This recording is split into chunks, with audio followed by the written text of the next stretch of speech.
بسم الله الرحمن الرحيم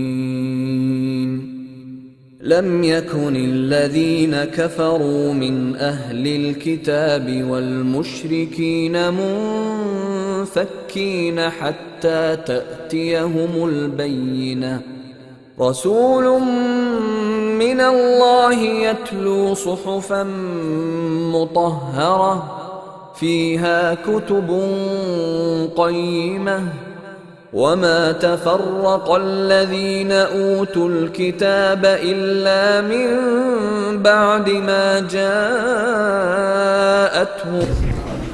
அன்பிற்குரிய சகோதரர்களே, ரமலானுடைய தொடர் நிகழ்ச்சியாக இன்று எல்லை மீறாதீர் என்ற தலைப்பில் சகோதரர் மௌலவி நாசர் அவர்கள் உங்கள் மத்தியிலே உரை நிகழ்த்துவார்கள். இன்னல் ஹம்தலில்லாஹ் நஹ்மதுஹு வ நஸ்தஈனுஹு மன் யஹ்திஹில்லாஹு ஃபலா முதில்ல லஹு வ மன் யுضللஹு ஃபலா ஹாதிய லஹு வ அஷ்ஹது அன் லா இலாஹ இல்லல்லாஹு வஹ்தஹு லா ஷரீக லஹு வ அஷ்ஹது அன்ன முஹம்மதன் அப்துஹு வ ரசூலுஹு அம்மா பஅத்.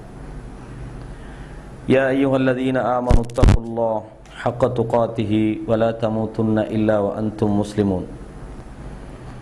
யா அய்யுஹன் நாஸு தக்கூ ரப்பக்குமுல்லதீ خلقكم من نفس واحدة وخلق منها زوجها وبث منهما رجالا كثيرا ونساء فاتقوا الله الذي تساءلون به والأرحام إن الله كان عليكم رقيبا.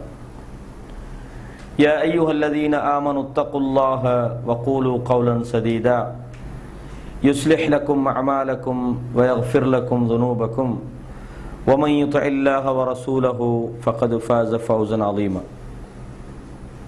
وقال الله تعالى أيضا يريد الله بكم اليسر ولا يريد بكم العسر. கண்ணியத்துக்குரிய இஸ்லாமிய சகோதரர்களே, சர்வ புகழும் இந்த அகிலங்களை அடக்கி ஆளுகின்ற அல்லாஹ் ஒருவனுக்கே உரித்தாகட்டும். அவன் தனித்தவன், அவன்தான் அஞ்சுவதற்கு தகுதியான ஒரே ஒரு கடவுள்.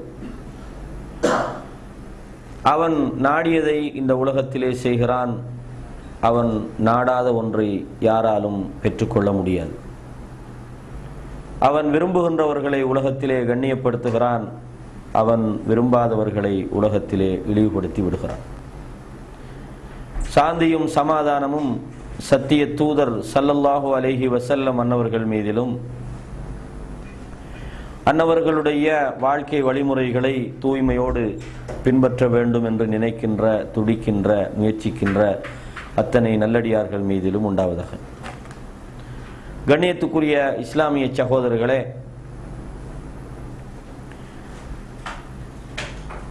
இஸ்லாத்திலே வரம்பு மீறக்கூடாது, எல்லை கடந்துவிடக்கூடாது என்ற ஒரு தலைப்பிலே இந்த குறுகிய நேரத்துக்குள் முக்கியமான சில செய்திகளை சொல்லலாம் என்று நான் நினைக்கிறேன்.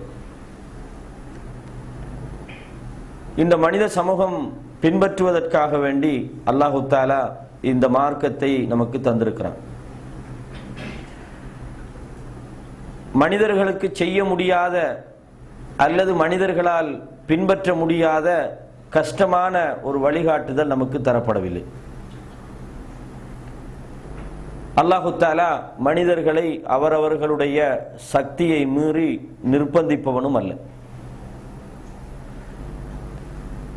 அல்லாஹு தஆலா சொல்றான், லா யுகல்லிஃபுல்லாஹு நஃப்ஸன் இல்லா உஸ்அஹா. எந்த ஒரு ஆத்மாவையும் அதனுடைய சக்தியை மீறி அல்லாஹு தஆலா நிர்பந்திக்க மாட்டான். அல்லாஹ்வுடைய வழிகாட்டுதல்களை பொறுத்தவரையும் அந்த வழிகாட்டுதல் மனித சமூகத்தை அமைதிப்படுத்த வேண்டும். மனித சமூகத்துக்கு மத்தியிலே இருக்கின்ற பிரச்சனைகளுக்கு அது தீர்வு சொல்ல வேண்டும். மனித சமூகம் இந்த உலகத்திலே அதை பின்பற்றுவதற்கு சாத்தியமானதாக இருக்க வேண்டும். மனிதனது சக்தியை மீறி அல்லது எல்லையை மீறி அது இருக்குமாக இருந்தால் நிச்சயமாக அதை உலகத்திலே நடைமுறைப்படுத்த முடியாது. எனவேதான் ரசூலுல்லாஹி ஸல்லல்லாஹு அலைஹி வஸல்லம் அவர்கள் இந்த உலகத்திலே வந்து மார்க்கத்தினுடைய ஒவ்வொரு ஒழுங்குகளையும் நடைமுறைப்படுத்தி காட்டுகிறார்கள். இந்த உலகத்திலே ஒரு மூமின் அந்த நடைமுறைகளை சரியாக பின்பற்றுகின்ற போது நிச்சயமாக அவனால் ஈடேற்றம் பெற முடியும். வமா ஆத்தாக்குமுர் ரசூலு ஃபஹுதுஹ், தூதர் உங்களுக்கு எதை தந்திருக்கின்றாரோ அதை நீங்கள் எடுத்துக்கொள்ளுங்கள். வமா நஹாக்கும் அன்ஹு ஃபன்தஹு, அவர் எதை விட்டும் உங்களை தடுத்திருக்கிறாரோ அதிலிருந்து நீங்களும் தவிர்ந்து கொள்ளுங்கள் என்று ரசூலுல்லாஹி ஸல்லல்லாஹு அலைஹி வஸல்லம் சொன்னார்கள்.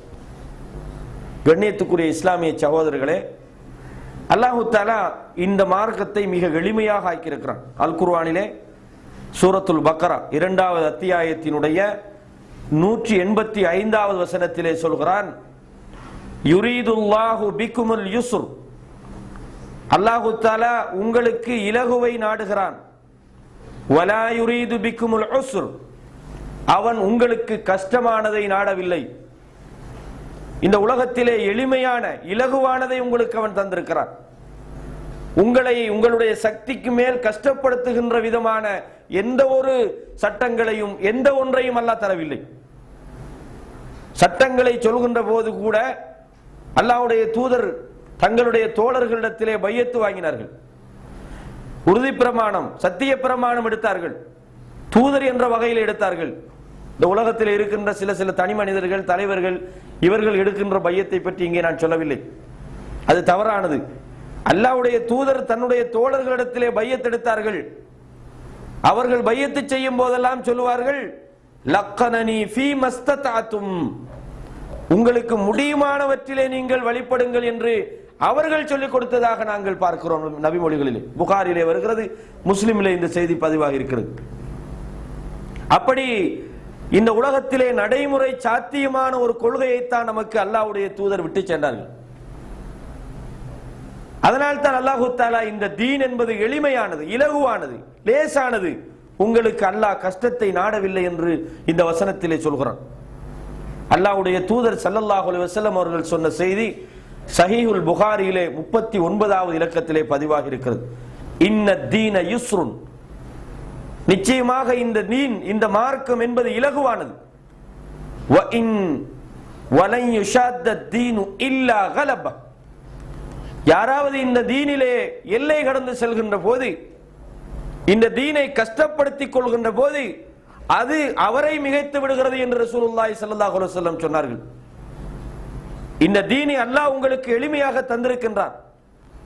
ஆனால் நீங்கள் இந்த தீனில் எல்லை கடந்து செல்கின்ற போது, இந்த தீனுடைய சட்டதிட்டங்களில், இதனுடைய அமல்களிலே, இதனுடைய தீர்ப்புகளிலே, இதனுடைய வார்த்தைகளிலே, இதனுடைய நடவடிக்கைகளிலே, இதனுடைய பிரச்சாரத்திலே நீங்கள் எல்லை மீறி செல்கின்ற போது அந்த தீன் உங்களை கடந்து சென்று விடும், உங்களை மிகைத்து விடும், நீங்கள் செய்ய முடியாத ஒன்றாக இந்த தீன் மாறிவிடும் என்ற ஒரு கருத்தை இந்த நபிமொழி நமக்கு சொல்கிறது. சொல்லிவிட்டு சொன்னார்கள், ஃபஸத்திது, இதிலும் நடுநிலைமையோடு நடந்து கொள்ளுங்கள், நடுநிலைமையை நீங்கள் கைப்பிடியுங்கள். வகாரிபு, உங்களுக்கு முடியுமானவற்றை இயலுமானவற்றை நீங்கள் செய்யுங்கள். வஸ்தஈனு பில் குதுவத்தி வர்ரௌஹா, காலையிலும் மாலையிலும் அல்லாஹ்விடத்திலே நீங்கள் உதவி தேடுங்கள் என்ற செய்தியை அருமை தூதர் ஸல்லல்லாஹு அலைஹி வஸல்லம் அவர்கள் சொன்னார்கள். சஹீஹுல் புகாரியிலே 39வது இலக்கத்திலே இந்த செய்தி பதிவாகி இருக்கிறது. அப்ப இந்த நபிமொழி, இஸ்லாம் என்பது மிக எளிமையானது, கஷ்டமானது அல்ல. மனிதனுடைய சக்தியை கவனித்து, மனிதனுடைய ஆற்றலை கவனித்து கடமைகளை அது சொல்லி இருக்கிறது. இதற்கு சான்றாக நிறைய சொல்லலாம். உதாரணமாக இஸ்லாம் சில சட்டங்களை வைத்திருக்கிறது. தொழுகை எடுத்துக்கொள்ளுங்கள், தொழ வேண்டும். தொழுகை என்பது ஒரு மூமினுடைய அடையாளம் என்று ரசூலுல்லாஹி அல் குர்ஆன் சொல்கிறது, அல்லாஹ்வுடைய தூதரும் இதை சொன்னார்கள். இன்ன பைனர் ரஜுலி வ பைன ஷிர்கி வல் குஃப்ரி தர்கு ஸலாத், ஒரு மனிதனுக்கும் ஷிர்க்குக்கும் குஃபுருக்கும் இடையில் உள்ள வேறுபாடு தொழுகையை விடுவதாகும் என்று சொன்னார்கள். அல் அஹதுல்லதி பைனனா வ பைனஹுமுஸ் ஸலாத், நமக்கும் யூத கிறிஸ்தவர்களுக்கும் இடையில் உள்ள வேறுபாடு தொழுகையாகும் என்று சொன்னார்கள். அப்படிப்பட்ட இந்த தொழுகையை யார் விட்டு விடுகிறானோ அவன் நிராகரித்து விட்டான் என்று ரசூலுல்லாஹ் சொன்னார்கள் ஸல்லல்லாஹு அலைஹி வஸல்லம். அப்படிப்பட்ட அந்த தொழுகை என்பது அவ்வலு மா யுஹாஸபு பிஹில் அப்து யௌமல் கியாமத்தி, கியாமத்துடைய நாளிலே ஒரு அடியானிடத்திலே முதலாவது விசாரிக்கப்படுவது தொழுகை என்று அல்லாஹ்வுடைய தூதர் சொன்னார்கள். அப்படிப்பட்ட அந்த தொழுகையை கூட அல்லாஹ்வுடைய தூதர் ஸல்லல்லாஹு அலைஹி வஸல்லம் அவர்கள் அதற்கென்று சில ஒழுங்குகளை சொன்னார்கள். தொழுகைக்கு முதலாவது உது செய்ய வேண்டும். அது கண்டிப்பாக உது என்பது தொழுகையினுடைய முதலாவது கடமை. ஒரு ஆளுக்கு உது செய்ய முடியல, என்ன செய்வது? உங்களுக்கு உது செய்ய முடியலையா, தயமம் செய்யுங்கள் என்று இஸ்லாம் நமக்கு சலுகை தருகிறது. உது செய்ய வேண்டும், தண்ணீர் இல்லை, எங்கேயாவது நீங்கள் தண்ணீர் தேடித்தான் ஆக வேண்டும், தண்ணீர் தேடி நீங்கள் தொழுதே ஆக வேண்டும் என்று இஸ்லாம் நமக்கு சட்டம் போட்டு இருந்தால் எத்தனை பேர் காபிராக போயிருப்போம். தண்ணி கிடைக்கலையா, தயமம் செய்யுங்கள் என்று இஸ்லாம் சொல்லித் தருகிறது. ஒரு மனிதன் தனது மனைவியோடு இல்லறத்திலே ஈடுபடுகிறான், அவன் குளிக்க வேண்டும், குளிப்பதற்கு தண்ணீர் இல்லையா, அதாவது அவர் நீங்கள் உது செய்து கொள்ளட்டும், தயமம் செய்து கொள்ளட்டும், நல்ல சிறந்த தண்ணீரிலே நீங்கள் மண்ணிலே நீங்கள் தயமம் செய்து கொள்ளுங்கள் என்று ரசூலுல்லாஹி ஸல்லல்லாஹு அலைஹி வஸல்லம் சொன்னார்கள். அல் குர்ஆன் இதை சொல்லி காட்டுகிறது. உங்களுக்கு தண்ணீர் இல்லையா, நீங்கள் தயமம் செய்து கொள்ளுங்கள் என்று இஸ்லாம் சொல்லித்தரு. இப்படி இஸ்லாத்தினுடைய ஒவ்வொரு நடவடிக்கைகளையும் நீங்கள் பார்த்தால் முடியவில்லையா, அதற்கென்று அடுத்த கட்டத்தை இஸ்லாம் வைத்திருக்கிறது. உங்களுக்கு தொழ வேண்டும், நோயாக இருக்கிறீர்கள், நோயாக இருக்கின்ற போது தொழ முடியவில்லையா, இருந்து கொண்டு தொழுங்கள். அதுவும் முடியலையா, படுத்துக் கொண்டு தொழுங்கள். அச்சமான நேரத்திலே, பயமான நேரத்திலே உங்களுக்கு வீட்டிலே இருந்து தொழ முடியவில்லையா, பயணத்திலே நீங்கள் வாகனத்திலே ஓடி ஓடி தொழுங்கள். அல் குர்ஆன் சலுகை தருகிறது. ஏன் தெரியுமா? மனிதனுக்கு இந்த மார்க்கத்தை சாத்தியப்படுத்த வேண்டும் என்பதற்காக வேண்டி, அவனுக்கு நடைமுறைப்படுத்த வேண்டும் என்பதற்காக வேண்டித்தான் இஸ்லாம் முடியுமான ஒரு கொள்கையை இலகுவாக ஆக்கி நமக்கு தந்திருக்கிறது. எனவே தான் ரசூலுல்லாஹ் சொன்னார்கள், இதையும் மீறி நீங்கள் உங்களை கஷ்டப்படுத்தி கொண்டால் இதை நீங்கள் செய்து கொள்ள முடியாதவாறு மார்க்கம் உங்களை மிகைத்து விடும் என்று சொன்னார்கள். நிறைய பேர் பார்க்கிறோம், மார்க்கத்தினுடைய சின்ன சின்ன விஷயங்களை எல்லாம் தலைக்கு மேலே தூக்கி பெரிய விஷயங்களாக, பூதாகரமான விஷயங்களாக மாற்றிக்கொண்டு கடைசியில மார்க்கம் அது வெறுப்பான ஒன்று என்று அவர்களது வாழ்க்கையிலே மாறிவிடுகிறது. என்றால் என்ன காரணம்? அவர்கள் சின்ன சின்ன விஷயங்களுக்கு இஸ்லாம் கொடுத்திருக்கின்ற அழுத்தத்துக்கு மேல் அழுத்தத்தை கொடுத்து சாதாரணமான ஒரு விஷயத்தை கூட ஃபர்லை விட உயர்த்தி அதை செய்ய ஆரம்பித்ததன் விளைவாக சின்ன விஷயத்தை கூட செய்ய முடியாத அளவு மார்க்கத்திலே ஒரு வகையான அதிருப்தியோடு வாழுகின்ற சகோதரர்களை பார்க்கிறோம். எனவேதான் அல்லாஹ்வுடைய தூதர் சொன்னார்கள், இன்ன தீன யுஸ்ருன், தீன் என்பது மிக எளிமையானது, மிக இலகுவானது, நீங்கள் அதிலே அளவு கடந்து விடுகின்ற போது அது உங்களை மிகைத்து விடும் என்று ரசூலுல்லாஹி ஸல்லல்லாஹு அலைஹி வஸல்லம் சொன்ன செய்தியை பார்க்கிறோம். கண்ணியத்துக்குரிய சகோதரர்களே, இந்த தீனிலே எப்படியெல்லாம் மனிதர்கள் வரம்பு மீறி சென்றிருக்கிறார்கள் தெரியுமா? ஒரு கூட்டம் அல்லாஹ்வுடைய வரம்பை மீறி உலகத்திலே அத்துமீறல்களிலே ஈடுபட்டிருக்கிறார்கள். நபிமார்களை எதிர்த்தவர்கள், அல்லாஹ்வுடைய தூதருக்கு முன்னால் வேதம் கொடுக்கப்பட்டதாக சொல்லிக் கொண்டிருந்த அந்த யூதர்கள், கிறிஸ்தவர்கள் எல்லாம் அல்லாஹ்வுடைய வரம்பை பகிரங்கமாக மீறினார்கள். அல்லாஹ்வை மாத்திரம் வணங்க வேண்டும் என்பது அல்லாஹ்வுடைய கொள்கை. இல்லை, நீ எங்களுக்கு போதாது, இன்னும் சில கடவுள்கள் எங்களுக்கு தேவை என்று அல்லாஹ்வுடைய வரம்புகளை மீறினார்கள். அல்லாஹ்வுடைய அடியாராக தூதராக அனுப்பப்பட்ட ஈசா அலைஹிஸ்ஸலாம் அவர்களை அல்லாஹ்வுடைய கடவுளிஸ்தானத்துக்கு கொண்டு போய் சேர்த்தார்கள். இதையெல்லாம் நாங்கள் அல் குர்ஆனிலே பார்க்கக்கூடியதாக இருக்கிறது. அல்லாஹ் தஆலா இதுக்குத்தான் சொல்றான், குல் யா அஹ்லல் கிதாப், வேதம் கொடுக்கப்பட்டவர்களே, லா தக்லு ஃபீ தீனிக்கும் கைரல் ஹக், உங்களுடைய மார்க்க விஷயத்திலே உண்மை அல்லாத வரம்பு மீறல்களை நீங்கள் மேற்கொள்ள வேண்டாம். வலா தத்தபிஉ அஹ்வாஅ கௌமின் கத் தல்லு, வழிகட்டு போன கடந்த கால சமூகத்தினுடைய மனோ இச்சைகளை நீங்கள் பின்பற்ற வேண்டாம். சொல்லிவிட்டு அல்லாஹ் சொல்றான், வஅதல்லு கஸீரன் வதல்லு அன் ஸவாஇஸ் ஸபீல், இவர்கள் அதிகமானவர்களை வழிகெடுத்திருக்கிறார்கள், நேரான பாதையை விட்டும் அவர்களும் வழிகட்டு போயிருக்கிறார்கள், அவர்களை நீங்கள் பின்பற்றாதீர்கள். உங்கள் மார்க்க விஷயத்திலே உண்மைக்கு புறம்பாக நீங்கள் வழிதவறி செல்லாதீர்கள், வரம்பு மீறி செல்லாதீர்கள் என்ற ஒரு கருத்தை அல்லாஹ் தஆலா வேதம் கொடுக்கப்பட்டவர்களுக்கு சொல்றான். அதே போன்று இன்னும் ஒரு இடத்துல சொல்றான். இது சூரா மாயிதாவின் 77 வசனம். அடுத்த வசனம் சூரத்து நிசாயில 171 வசனத்திலே சொல்றான், யா அஹ்லல் கிதாப், வேதம் கொடுக்கப்பட்டவர்களே, லா தக்லு ஃபீ தீனிக்கும், உங்களுடைய மார்க்க விஷயத்திலே நீங்கள் எல்லை கடந்து செல்லாதீர்கள், வரம்பு மீறி செல்லாதீர்கள். வலா தக்கூலு அலல்லாஹி இல்லல் ஹக், அல்லாஹ்வுடைய விஷயத்திலே நீங்கள் சத்தியத்தை தவிர வேறு எதையும் பேசாதீர்கள். இன்னமல் மஸீஹு ஈஸா இப்னு மரியம், மஸீஹ் என்பவர் அவர் யார் தெரியுமா? ஈசா என்பவர் மரியமுடைய மகன் ஈசா, அவர்தான் மஸீஹ்.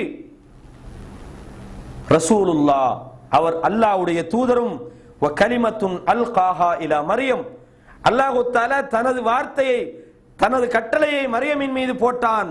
வ ரூஹும் மின், அவரிடமிருந்துள்ள பரிசுத்த ஆவியாக அவர்கள் இருக்கிறார்கள். ஃபஆமினு பில்லாஹி வ ரசூலிஹி, அல்லாஹ்வையும் அவனுடைய தூதர்களையும் நீங்கள் நம்புங்கள். வலா தகூலு ஸலாஸத்துன், அவர் மூன்றில் ஒருவர் என்று நீங்கள் சொல்லாதீர்கள், முக்கடவுள் என்று நீங்கள் சொல்லாதீர்கள். இன்தஹு கைருல் லக்கும், அதை நீங்கள் தவிர்ந்து கொண்டால் அது உங்களுக்கு நல்லதாக இருக்கும். இன்னமல்லாஹு இலாகுன் வாஹித், நிச்சயமாக உங்களுடைய இலாகு அல்லாஹ் இலாகு ஒருவன் மாத்திரம்தான். சுபஹானஹு, அவன் பரிசுத்தமானவன். அய்யகூன லஹு வலதுன், அவனுக்கு குழந்தை இருப்பதாக நீங்கள் சொல்கிறீர்களே, குழந்தை என்ற ஒரு தேவையை விட்டும் அவன் பரிசுத்தமானவனாக இருக்கிறான். லஹு மா ஃபிஸ் ஸமாவாத்தி வ மா ஃபில் அர்த், வானம் பூமியில் இருக்கின்ற அனைத்தும் அவனுக்கு சொந்தமாக இருக்கிறது. ஃபகஃபா பில்லாஹி வக்கீலா, நீங்க அல்லாஹ் தஆலா பாதுகாப்பதற்கு பொறுப்படுவதற்கு போதுமான பாதுகாவலனாக இருக்கிறான் என்று இந்த வசனத்தில் அல்லாஹ் சொல்றான். அப்ப இதுல என்ன சொல்ல வருகிறான்? மார்க்கத்தினுடைய எல்லைகளை நீங்கள் தாண்டி விடாதீர்கள். அல்லாஹ் என்பவன் அவன் தனித்தவன், அவனுக்கு குழந்தை இருக்க முடியாது. குழந்தை தேவைப்படுகின்ற அளவு அவன் பலவீனமானவன் அல்ல. அவன் யாரிடத்திலும் எந்த தேவையற்றவன். வணக்க வழிபாட்டுக்கு அவன் மாத்திரம்தான் சொந்தக்காரன். அல்லாஹ்வுக்கு பிள்ளை இருக்கின்றது, அதுதான் ஈசா என்று சொல்லி ஈசா அலைஹிஸ்ஸலாத்தை நீங்கள் உதவிக்கு அழைக்க கூடாது என்று அல்லாஹ் தஆலா வேதம் கொடுக்கப்பட்டவர்களை வரம்பு மீறக்கூடாது என்று தடுக்கிறார். ஆனால் இவர்கள் எந்த விஷயத்தில் எல்லாம் வரம்பு மீறினார்கள் தெரியுமா? அல்லாஹ்வுடைய விஷயத்தில் வரம்பு மீறிவிட்டார்கள். எப்படி? அல்லாஹ் எந்த விதமான தேவையற்றவன், அவன் தூங்க மாட்டான், அவனுக்கு குழந்தை கிடையாது, அவனுக்கு தந்தை கிடையாது, அவனுக்கு வாரிசு என்ற ஒரு தேவை கிடையாது. இப்படிப்பட்ட தூய்மையான அல்லாஹ்வுக்கு ஈசா அலைஹிஸ்ஸலாத்தை குழந்தைகள், அல்லாஹ்வுடைய பிள்ளை என்று இவர்கள் ஆக்கிவிட்டார்கள். அல்லாஹ்வுடைய தூதர் ஸல்லல்லாஹு அலைஹி வஸல்லம் அவர்கள் இந்த செய்தியை சொல்லிவிட்டு என்ன சொல்கிறார்கள் தெரியுமா? சஹீஹுல் புகாரியில 3445வது இலக்கத்திலே நான் சொல்கின்ற இந்த செய்தி பதிவாக இருக்கிறது. என்ன சொன்னார்கள்? லா தத்ரூனி கமா அத்ரத்தின் நசாரா ஈசா இப்னு மரியம், மரியமுடைய மகன் ஈசா அலைஹிஸ்ஸலாம் அவர்களை கிறிஸ்தவர்கள் வரம்பு மீறி புகழ்ந்து அவர்களை கடவுள் அந்தஸ்துக்கு உயர்த்தியதை போன்று என்னையும் நீங்கள் உயர்த்தி விடக் கூடாது. ஈசா அலைஹிஸ்ஸலாத்தை எந்த அளவு இவங்க புகழ்ந்து புகழ்ந்து கடவுளுடைய நிலைமைக்கு கொண்டு போய் விட்டார்கள். அவர் பெரிய அல்லாஹ்வுடைய ரூஹ் என்று சொன்னவர்கள் அல்லாஹ்வுடைய பிள்ளை என்கின்ற அளவுக்கு ஈசா அலைஹிஸ்ஸலாத்தை இந்த நசாராக்கள் கிறிஸ்தவர்கள் ஆக்கியது போன்று நீங்களும் ஆக்கி விடாதீர்கள் அப்படின்னு அல்லாஹ்வுடைய தூதர் சொல்லிவிட்டு சொன்னார்கள். ஃபஇன்னமா அன அப்துஹு, நான் அல்லாஹ்வுடைய அடிமை என்று நீங்கள் சொல்லுங்கள், நான் அல்லாஹ்வுடைய அடிமையாக இருக்கிறேன். ஃபகூலு அப்துல்லாஹி வ ரசூலுஹு, நான் அல்லாஹ்வுடைய தூதர் என்றும் அவனுடைய அடிமை என்றும் நீங்கள் சொல்லுங்கள் என்று சொன்னார்கள். இந்த புகழ்ச்சி என்பது சில நேரம் மனிதனை அவனுடைய அந்தஸ்தை விட சில நேரம் கூட்டி விடுகிறது. சில நேரம் மனிதனுக்கு ஒருத்தன் புகழ்ல இருக்கிறான், சாதாரணமான ஒரு சமூக அந்தஸ்தை பெற்று விட்டான் என்று சொன்னால் அவனை ஒரு சமூகம் என்ன செய்யும் தெரியுமா? இல்லாத பொல்லாத்தையெல்லாம் சொல்ல ஆரம்பிக்கும். சாதாரண நிலையில் இருந்த ஒரு மனிதன் கொஞ்சம் சமூக அந்தஸ்திலே உயர்ந்து விடுகிறான், ஒரு அரசியலிலே அவன் ஒரு பதவியை பெற்று விடுகிறான், அல்லது கல்வியிலே அவன் ஒரு பெரிய இடத்தை அடைந்து விடுகிறான், அல்லது மார்க்க பிரச்சாரத்திலே ஒரு பேச்சாளனாக மாறிவிடுகிறான், அல்லது சமூக சேவையிலே ஒரு சிறந்தவனாக இருக்கிறான் என்று வருகின்ற போது நமது சமூகம் என்ன செய்யும் தெரியுமா? ஆரம்பத்தில் உள்ளதை சொல்லுவாங்க, இப்படியே இந்த புகழ்ச்சி முற்றி போய் இல்லாததை எல்லாம் சொல்ல ஆரம்பிப்பார்கள், தெரியாத எல்லாம் சொல்ல ஆரம்பிப்பார்கள். இன்னும் சொல்றதா இருந்தா இன்றைக்கு கபர் வணக்கம் உருவாகுவதற்கு என்ன காரணம் தெரியுமா? கபர் வணக்கம் என்ற ஒரு ஷிர்க் உருவாகுவதற்கு காரணம் மனிதர்களை இப்படி தேவையில்லாமல் புகழ்ந்ததுதான் காரணம். அவர்களுடைய அந்தஸ்துகளை மீறி அவர்களுக்கு மதிப்பு கொடுத்ததும் ஒரு காரணம். மொய்தீன் அப்துல் காதர் ஜிலானியை ரஹ்மத்துல்லாஹி அலைஹி அவர்களை அல்லாஹ்வே பாதுகாத்தார் என்று இந்த சமூகம் நம்பிக்கொண்டிருக்கிறார்களா இல்லையா? மொய்தீன் ஆண்டவர் என்று தான் சொல்வார்கள். நம்முடைய பகுதிகளிலும் இருக்கிறது, உங்களுடைய நாட்டிலும் அது இருக்கும் என்று நான் நினைக்கிறேன். மொய்தீன் ஆண்டவர். இன்னும் சில இடத்துல யா முஹியத்தீன் என்று இன்றைக்கும் கூப்பிடுறாங்க. எதுக்கு கூப்பிடுறாங்க? அவர் ஒரு சாதாரண மனிதர், அல்லாஹ்வுடைய தீனை மக்களுக்கு சொல்லி இருக்கின்றார், ஒரு தாய். இன்னும் சொல்வதென்றால் ஏகத்துவத்துக்காக உழைத்திருக்கின்றார். அப்படிப்பட்ட ஒரு மனிதரை அல்லாஹ்வையே பாதுகாத்தார் என்று சொல்கின்ற அளவுக்கு அவரை அளவு கடந்து புகழ்ந்து அவரை கடவுள் என்ற ஒரு நிலைமைக்கு இன்று நமது சமூகம் ஆக்கி இருக்கிறதா இல்லையா? இது மாதிரி அல்லாஹ்வுடைய தூதர் மேலையும் பழிகள் சுமத்தி இருக்கிறார்கள். எப்படியெல்லாம் கடவுள் அந்தஸ்துக்கு இன்றைக்கு மீலாது விழாக்களுக்கு போனால் உங்களுக்கு தெரியும், ஏராளமான செய்திகள் அல்லாஹ்வுடைய தூதரை பற்றி இல்லாத பொல்லாத செய்திகளை எல்லாம் புடைந்து வைத்திருக்கிறார்கள். இந்த ஆசார கோவை என்ற ஒரு நபிமொழி படலம் என்று சொல்வார்கள். அதிலேயும் எப்படி அல்லாஹ்வுடைய தூதரை பற்றி பயங்கரமான புழுகு மூட்டைகளை அள்ளி வீசி இருக்கிறார்கள். அல்லாஹ்வுடைய தூதர் சொன்னாங்க, அல்லாஹ்வுடைய அடிமையாகத்தான் நான் இருக்கிறேன், நான் அவனுடைய தூதர், ஆனால் அவனுடைய அடிமை. தூதரோடு நீங்கள் நிறுத்திக் கொள்ளுங்கள், என்னை அல்லாஹ்வுடைய இடத்துக்கு நீங்கள் கொண்டு போகாதீர்கள் என்ற ஒரு செய்தியை நமக்கு சொல்லி தந்தார்கள். அதே நேரத்தில் இன்று நீங்க வாங்க, இன்றைக்கு சில அரசியல்வாதிகள், சில சமூக தலைவர்கள், சில மார்க்க தலைவர்கள், சில இயக்க தலைவர்களை எல்லாம் எந்த அளவுக்கு புகழ்றாங்க தெரியுமா? ஒண்ணுமே இவங்களுக்கு தெரியாது, எதுவுமே தெரியாது. கிட்ட போய் உறவாடி இருக்க மாட்டார்கள், நேரடியா சில நேரம் கண்டு கூட இருக்க மாட்டார்கள், அவர்களோட பயணம் போய் இருக்க மாட்டார்கள், அவங்களோட அடுத்த வீட்டுக்காரன் எந்திரிக்க மாட்டார்கள். அவரை பத்தி தெரியுமா அவங்களுக்கு? என்னப்பா அவரை பத்தி தெரியணும்? அவர் எப்படிப்பட்ட ஆள் தெரியுமா? இவருக்கு ஒன்றும் தெரியாது, யாரோ சொல்லிப்பா இதை கட்டுட்டு இவர் சொல்ற, இவர் கேட்டவர் போய் இன்னும் ரெண்டு கூட போய் சொல்ற, அப்புறம் பியோரான ஆளப்பா அவரு. சரி, பியோர்னத்துக்கு உனக்கு என்ன அவனோட எவிடன்ஸ் இருக்குது? நீ அவரோட கூட தங்கி இருக்கிறியா, அல்லது அவருக்கு பக்கத்து வீட்டுல இருந்தியா, அல்லது அவரோட நீ கொடுக்கல் வாங்கல் பண்ணினியா, அல்லது உனக்கு என்ன மாமனா இல்லாட்டி மச்சானா? எப்படியப்பா நீ அவரை பத்தி இந்த அளவுக்கு உன் இல்லாத அளவுக்கு நீ புகழுகிறாய்? இன்றைக்கு இதான நடந்திருக்கிறது. புகழ்ந்து புகழ்ந்து புகழ்ந்து புகழ்ந்து பெரிய ஆளாக்கி அவரை விட வேற ஒரு தலைவர் இல்லை என்ற நிலைமைக்கு இன்றைக்கு சில அரசியல்வாதிகளை கொண்டு போய் இல்லையா, மார்க்க தலைவர்களை கொண்டு போய் இல்லையா, இயக்க தலைவர்களை கொண்டு போய் இல்லையா? என்ன காரணம்? இந்த புகழ்ச்சி எல்லை மீறி போய் அவரை தன் கண்மூடித்தனமாக வழிபடுகின்ற ஒரு சூழ்நிலை இன்றைக்கு உருவாகி இருக்கிறது. இமாம் ஷாஃபி ரஹிமஹுல்லாஹ் யாரு? அல்லாஹ்வுடைய தூதரை பின்பற்றுங்கன்னு சொன்னவர். இதா சஹல் ஹதீஸு ஃபஹுவ மذهபி, ஹதீஸ் சஹீஹாகி விட்டால் அதுதான் என்னுடைய மذهபி என்று சொன்னார்களே, அந்த ஷாஃபி இமாமை கண்மூடித்தனமா பின்பற்றுறாங்களா இல்லையா? அபூ ஹனீஃபா இமாம் என்ன சொன்னார்கள்? என்ன நீங்கள் பின்பற்றாதீர்கள், நானும் ஒரு மனிதன், நான் சொன்னது வார்த்தையில் அல்லாஹ்வுடைய தூதருடைய வார்த்தையோடு எனது வார்த்தை முரண்பட்டால் என்னுடைய வார்த்தையை தூக்கி வீசுங்கள் என்று சொன்னார்களே.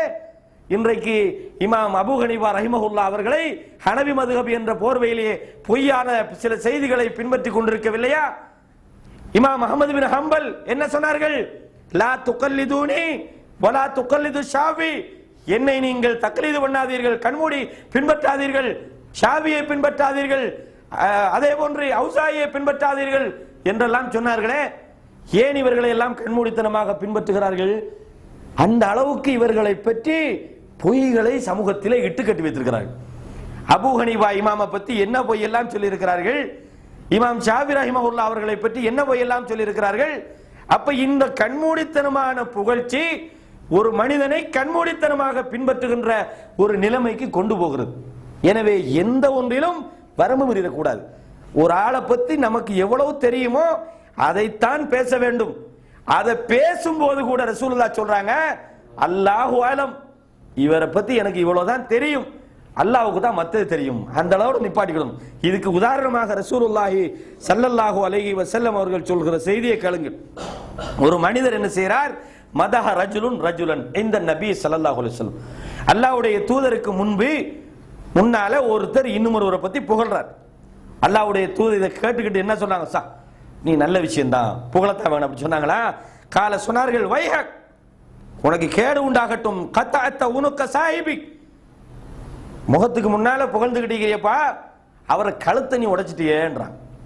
இரண்டாவது முறை சொன்னார்கள் கத்தஅத்த உனக்க சாஹிபிக், உன்னுடைய சகோதரனுடைய கழுத்தை நீ உடைத்து விட்டாய் அல்லவா என்று சொன்னார்கள்.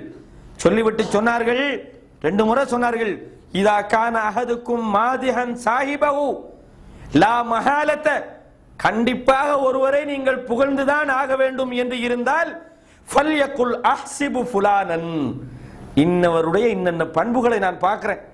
நல்லா தொழுகிறாரு, நேரத்துக்கு நல்லா குர்ஆன் ஓதுறாரு, நல்ல அம்சங்கள் எல்லாம் இருக்கிறது, மார்க்க பிரச்சாரத்தில் ஈடுபடுறாரு, நல்ல தான தர்மங்கள்லாம் செய்கிறாரு, இவ்வளவுதான் எனக்கு தெரியும். அல்லாஹு ஆலம், அவர் அல்லாஹ்வுக்கு விருப்பமானவரா, அவர் அல்லாஹ் இடத்துல ரொம்ப நெருக்கமானவரா, நல்லவரா கெட்டவரா அல்லாஹ்வுக்கு தான் தெரியும் அப்படின்னு அவர்கிட்ட உள்ளவற்றை நீங்கள் சொல்லுங்கள்.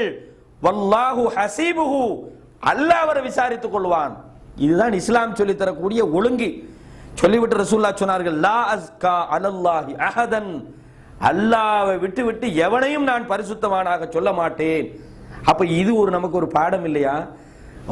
அவர் எப்படிப்பட்டவர் உங்களுக்கு தெரியுமா? அவர் விலை போகவே மாட்டார். உங்களுக்கு எப்படி தெரியும் அவரை பத்தி விலை போக மாட்டாருன்னு?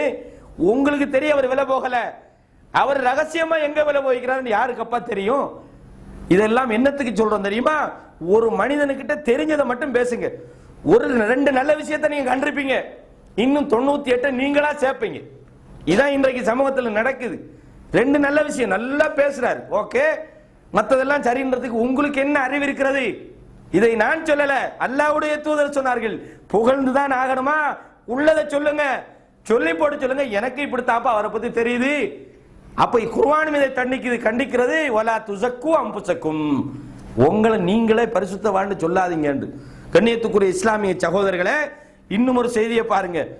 உஸ்மான் ரலியல்லாஹு அன்ஹு அவர்கள், பொதுவாக இந்த ஆட்சியாளர்களை புகழ்றதுன்றது அன்றைய காலத்திலிருந்து இருந்த ஒரு வளமை. அன்ன ரஜுலன் ஜஅல யம்தஹு உஸ்மான், உஸ்மான் ரலியல்லாஹு அன்ஹு அவர்களை ஒருத்தன் புகழ்றார். ரலியல்லாஹு அன்ஹு புகழ்ந்த உடனே இன்னும் ஒரு சஹாபி மிக்தாத் என்ற ஒரு சஹாபி என்ன செய்யறார் தெரியுமா? அவர் ரொம்ப கொழுத்த ஆளு, கல்லு கொஞ்சம் அள்ளுறார், சின்ன பொடி கல்லு அள்ளி வந்து இவருக்கு முன்னுக்கு முட்டுக்காலில் உட்கார்றார், உட்கார்ந்து மூஞ்சில வீசுறாரு கல்ல. அப்ப உடனே இதை பார்த்த உடனே ஃபஜஅல யஹ்சு ஃபீ வஜ்ஹில் ஹஸாயா, கல்ல தூக்கி மூஞ்சில வீசுறாரு, பெரிய பாறாங்கல் இல்ல பொடிக்கல்லு. ஃபகால லஹு உஸ்மான் மா ஷானுக், என்ன செய்யறா நீ அப்படின்னு கேட்கிறாங்க. உஸ்மான் ரலியல்லாஹு, என்னப்பா இந்த மாதிரி ஒரு படுவாதமான வேலை செய்றியே அப்படின்னு சொல்றாங்க. ஃபகால, அந்த நபித்தோழர் என்ன சொன்னார் தெரியுமா? இன்ன ரசூலுல்லாஹி ஸல்லல்லாஹு அலைஹி வஸல்லம் قال இதா ராய்துமுல் மத்தாஹீன ஃபஹ்சு ஃபீ உஜூஹிஹிமுத் துராப், முகத்துக்கு முன்னுக்கு புகழ்றவங்களை நீங்க கண்டால் அவங்களோட முகத்துல மண்ணள்ளி வீசுங்க என்று ரசூலுல்லாஹ் சொன்னதை நான் கேட்டிருக்கிறேன் என்ற இந்த செய்தி சஹீஹுல் புகாரியில பதிவாக இருக்கிறது. அதனுடைய இலக்கம் தவறிவிட்டது. இதை நீங்கள் பார்க்கிறதா இருந்தா சஹீஹுல் புகாரியில முகத்துக்கு முன்னுக்கு புகழக்கூடாது என்ற ஒரு தலைப்புக்கு கீழே பார்க்கலாம். தேவை ஏற்பட்டால் அதனுடைய இலக்கத்தை உங்களுக்கு நான் எடுத்து தருகிறேன். அப்ப என்ன சொல்றாங்க? இதா ராய்துமுல் மத்தாஹீன ஃபஹ்சு ஃபீ உஜூஹிஹிமுத் துராப், மண்ணளி வீசுங்க. இதுல 2 விஷயம் வழங்குது. இந்த நபித்தோழர் பாத்தீங்களா எந்த அளவுக்கு ஒரு மார்க்கத்தை பேண்டத்துல ஒரு கவனமா இருந்திருக்கிறான்னு. அவர் என்னமா நினைச்சு கொள்ள போறாரு? உஸ்மான் ரலியல்லாஹு அன்ஹு அல்லாஹ்வுடைய தூதருக்கு பின்னால ஒரு கலீஃபா ஆட்சி பொறுப்புல இருக்கிறாங்க. இவங்களெல்லாம் பார்த்தா என்ன சரி, அதெல்லாம் இல்ல, அல்லாஹ்வுடைய தூதர் தான் அங்க அவருக்கு முன்னுக்கு தெரியுது, தூக்கி வீசுறாரு. அல்லாஹ்வுடைய தூதருக்கு பிறகுதான் உஸ்மான் ரலியல்லாஹு அன்ஹு அந்த அந்தஸ்துல வைக்கிறாங்க பாருங்க. அப்ப உஸ்மான் புகழுவதற்கு தகுதியானவரா இல்லையா? சொர்க்கத்துக்கு நன்மாராயம் கூறப்பட்டு விட்டார், அல்லாஹ்வுடைய தூதரால புகழ்றதுக்கு தகுதியானவர் தான். என்றாலும் அல்லாஹ்வுடைய தூதர் சொன்ன அந்த செய்தி இவருடைய கவனத்துக்கு வருகிறது. உஸ்மான் ரலியல்லாஹு அன்ஹு அவர்களை புகழ்றது என்ன? சொர்க்கத்துக்கு நன்மாராயம் கூறப்பட்டாச்சு, அவர் நல்லவர் என்று சொல்றதுல எந்த டவுட்டும் இல்லை. அப்படிப்பட்ட ஒரு மனிதரை கூட புகழக்கூடாது என்ற விடயத்தில் உஸ்மான் அவங்களாவது நபித்தோழரை கண்டிச்சிருக்கணும். அது மற்றவங்களுக்கு தான் கூடாது, நான் தான் சொர்க்கத்துக்கு போறேன் அல்லாஹ்வுடைய தூதர் நமக்கு சொல்லிட்டாங்களே அப்படின்னு சொல்லல பாருங்க. அப்ப இது முக்கியமான ஒரு நமக்கு ஒரு படிப்பினையாக இருக்க வேண்டும். மனிதர்களை ஓவரா புகழக்கூடாது. இன்னைக்கு புகழ்ந்துதான் மனித அந்தஸ்தை மேல வச்சு அல்லாஹ்வுடைய தூதர் என்ற நிலைமைக்கு சில மனிதர்கள் கொண்டு போகப்பட்டிருக்கிறார்கள். அவர் இப்படி ஆள் தெரியுமா? என்னடா உனக்கு தெரியும்? நீ என்னத்தை நீ பார்த்திருக்கிறாய்? நீ அந்த அளவுக்கு மனிதர்களை தெரியாம புகழ்ந்து இன்றைக்கு அவர்கள், அதனாலதான் அவங்களும் பழுதா பண்ணுது. ஒரு ஆளை நீங்க ஓவரா புகழ்ந்தீங்கன்னு வைங்க, அவங்க சும்மாவே வலுதா போயிடுவாங்க. ரசூலுல்லாஹ் இதை சொன்னதுக்கும் சில காரணங்கள் இருக்குது.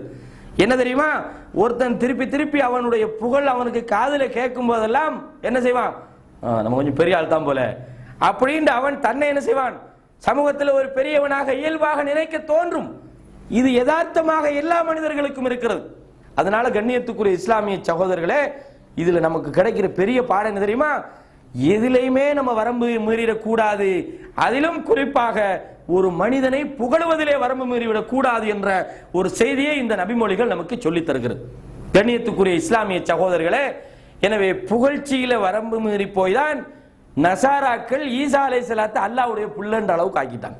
அல்லாஹ்வுடைய தூதர் சொன்னார்கள், என்ன கூட நீங்க அந்த மாதிரி புகழாதீர்கள், என்னை அல்லாஹ்வுடைய தூதர்னு சொல்லுங்க, அல்லாஹ்வுடைய அடிமை என்று நீங்கள் சொல்லுங்கள், நான் அடிமை என்று சொல்வதிலே தான் பெருமைப்படுகிறேன் என்று அல்லாஹ்வுடைய தூதர் ஸல்லல்லாஹு அலைஹி வஸல்லம் சொன்னார்கள்.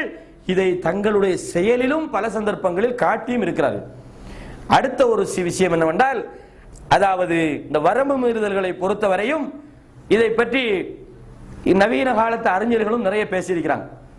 உதாரணமாக இன்று சவுதி அரேபியாவில் இருக்கக்கூடிய மிகப்பெரிய ஒரு அறிஞர் தான் ஷேக் முகமது சாலிஹ் அல் உசைமீன் என்பவர். நவீன அறிஞர், பல புஸ்தகங்களை எழுதியிருக்கின்றார். அதாவது சவுதியா ராபித்தத்துல் ஆலமியாவுடைய ஃபத்வா கொடுக்கின்ற, அதாவது மார்க்க தீர்ப்பு சொல்லுகின்ற பொறுப்பிலே இருக்கக்கூடிய ஒருவர். இவர் என்ன சொல்கிறார் தெரியுமா, இந்த மார்க்கத்திலே வரம்பு மீறுவது என்பதை 4 பிரிவுகளாக பிரிக்கிறார். பல பிரிவுகளாக இதை பிரிக்கலாம். 4 முக்கியமான பிரிவுகளாக பிரிக்கிறார். ஒன்று அல் குலூ ஃபில் அகீதா, அகீதா மார்க்கத்தினுடைய அடிப்படையில் ஏற்படுகின்ற முரண்பாடு, மார்க்கத்தினுடைய அடிப்படையிலே மீறப்படுகின்ற வரம்பு மீறல். இரண்டாவது அல் குலூ ஃபில் இபாதத், அதாவது இபாதத்துகளிலே வணக்க வழிபாடுகளிலே வரம்பு மீறப்படுவது. அல் குலூ ஃபில் முஆமலாத், கொடுக்கல் வாங்கல்களிலே வியாபாரங்களிலே ஏற்படுகின்ற வரம்பு மீறல்கள். அல் குலூ ஃபில் ஆதாத், நடைமுறைகளிலே அல்லாஹ்வுடைய தூதருடைய சில அவர்கள் ஆதாத் சுன்னத்தின்றி இல்லாம பொதுவாக அவங்களோட செயல்களில் செஞ்ச சில விஷயங்கள், இந்த மாதிரியான நடைமுறைகளிலே ஏற்படுகின்ற வரம்பு மீறல் என்று 4 வகைகளாக பிரித்து அவர் இதை பற்றி குறிப்பிடுகிறார்கள். சரி, அதற்கிடையில முதலாவது நீங்கள் கவனிக்க வேண்டும், அகீதாவில் நிறைய பேர் முரண்பட்டு இருக்கிறார்கள். அதை பேசுறேன் எக்கச்சக்கமான நேரம் தேவைப்படும். அல்லாஹ்வுடைய பண்பிலே அதற்கு தாவீல் பண்ணி, அல்லாஹ்வுடைய பண்புக்கு அல்லாஹ் 3வது வானத்திலே அடிவானத்திலே இரவின் 3வது பகுதியில் இறங்குறான் என்ற இந்த நபிமொழி புகாரில் வரக்கூடிய சஹீஹான அறிவிப்பு, இதுக்கு விளக்கம் கொடுக்கிறது. நம்ம அறிவுக்கு இது பொருந்த மாட்டேங்குது, அது எப்படி சாத்தியப்படும்?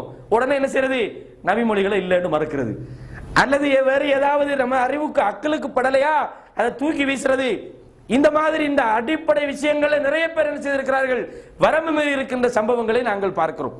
அது மாத்திரமல்ல, அஸ்மாவு சிபாத் என்ற அல்லாஹ்வுடைய பண்புகளிலே வரம்பு மீறி இருக்கிறார்கள். அதே போன்று கொள்கையிலே எத்தனையோ வகையான கவாரிஜிகளை நீங்கள் எடுத்து பாருங்கள், கொள்கையிலே வரம்பு மீறி போனவர்கள். இன்றைக்கு இருக்கின்ற காதியானிகள் எடுத்து பாருங்கள், அல்லாஹ்வுடைய தூதருக்கு பிறகு நபி வருவார் என்ற அக்கீதாவிலே முரண்பட்டு வரம்பு மீறி சென்ற கூட்டம். இப்படி அக்கீதாவில் வரம்பு மீறுகின்றவர்கள் இருக்கிறார்கள். அதே போன்று அமல் விஷயத்தில் வரம்பு மீறுவது, அதாவது நான் ஏற்கனவே ஒரு அடிப்படை உங்களுக்கு தெளிவுபடுத்தினேன், எந்த ஒரு விஷயத்தை செய்வதென்றாலும் நமக்கு முன்மாதிரி அல்லாஹ்வுடைய தூதர் தான். அல்லாஹ்வுடைய தூதருக்கு மேல நமக்கு செயல்பட முடியாது. அல்லாஹ்வுடைய தூதர் வமா ஆத்தாக்கும் ரசூலு ஃபஹுதுஹு, தூதர் உங்களுக்கு எதை தந்தாரோ அதை நீங்கள் செய்யுங்கள். வமா நஹாக்கும் அன்ஹு ஃபன்தஹு, எதை விட்டும் அவர் உங்களை தடுத்தாரோ அதிலிருந்து நீங்கள் தவிர்ந்து கொள்ளுங்கள் என்று சொன்னார்கள். ஒரு சகோதரர் 2-3 நாளைக்கு முன்னு கேட்டார், அதாவது இங்க எல்லாம் 20 ரக்காத்து தராவி தொழுறாங்களே, நம்ம எப்படி தொழலாமா அப்படின்னு. அல்லாஹ்வுடைய தூதர் ஸல்லல்லாஹு அலைஹி வஸல்லம் ரமலானிலும் ரமலான் அல்லாத காலத்திலும் 11 ரக்காத்துக்கு மேல தொழல அப்படின்னு நபிமொழிகளை நாங்கள் பார்க்கிறோம். புகாரில் வருகிறது, முஸ்லிம்ல ஆதாரபூர்வமான செய்தி. அப்ப இந்த செய்தியை வச்சுக்கிட்டு நம்ம என்ன செய்யணும், அல்லாஹ்வுடைய தூதர் இவ்வளவுதான் செஞ்சுக்கிறாங்க, இதை மீறி நமக்கு போறதுக்கு எந்த அதிகாரமும் கிடையாது. அப்ப அல்லாஹ்வுடைய தூதருடைய லக்கது கான லக்கும் ஃபீ ரசூலில்லாஹி உஸ்வத்துன் ஹஸனா, அல்லாஹ்வுடைய தூதரிடத்திலே உங்களுக்கு முன்மாதிரி இருக்கிறது என்று அல்லாஹ் சொல்றார். அல்லாஹ்வுடைய தூதரை தான் நீங்கள் பின்பற்ற வேண்டும், தூதருக்கு மேல உங்களுக்கு ஒரு அடி கூட வைக்க முடியாது. இதற்கு சான்றாக அல்லாஹ் தஆலா அல்லாஹ்வுடைய தூதர் ஸல்லல்லாஹு அலைஹி வஸல்லம் அவர்களுடைய காலத்தில் நடந்த ஒரு சம்பவத்தை பாருங்க. என்ன செய்றாங்க, அனஸ் ரலியல்லாஹு அன்ஹு அவர்கள் அறிவிக்கிறார்கள், ஜாஅ ஸலாஸத்து ரஹ்தின் இலா புயூத்தி அஸ்வாஜின் நபி ஸல்லல்லாஹு அலைஹி வஸல்லம், அல்லாஹ்வுடைய தூதருடைய மனைவியுடைய வீட்டுக்கு 3 பேர் வருகிறார்கள். ஆயிஷா ரலியல்லாஹு அன்ஹா அவங்கட்ட வருகிறார்கள். யஸ்அலூன அன் இபாதத்தின் நபி ஸல்லல்லாஹு அலைஹி வஸல்லம், அல்லாஹ்வுடைய தூதருடைய வணக்க வழிபாடுகளை பற்றி விசாரிக்கிறாங்க. எப்படி தொழுவாங்க, எப்படி நோன்பு பிடிப்பாங்க அப்படின்னு அல்லாஹ்வுடைய தூதருடைய வணக்கங்களை பற்றி விசாரிக்கிறாங்க. ஃபலம்மா உஹ்பிரு, அல்லாஹ்வுடைய தூதர் இப்படித்தான் வணங்கினார்கள் என்று அவர்களுக்கு சொல்லப்படுது. இப்படி எல்லாம் கால் வீங்கிற அளவுக்கு தொழுவாங்க, இந்த மாதிரி நோன்பு பிடிப்பாங்க அப்படின்னு சொன்ன உடனே கஅன்னஹும் தகால்லூஹா, அவங்க பார்க்குறாங்க அல்லாஹ்வுடைய தூதரை இப்படியெல்லாம் வணக்க வழிபாடுகளில் ஈடுபட்டு கொண்டிருந்தால் நம்ம எம்மாத்திரம். ஏன் தெரியுமா? ஐன நஹ்னு மின் நபி ஸல்லல்லாஹு அலைஹி வஸல்லம் வகத் குஃபிர லஹு மா தகத்தம மின் தம்பி வமா தஅக்கர்.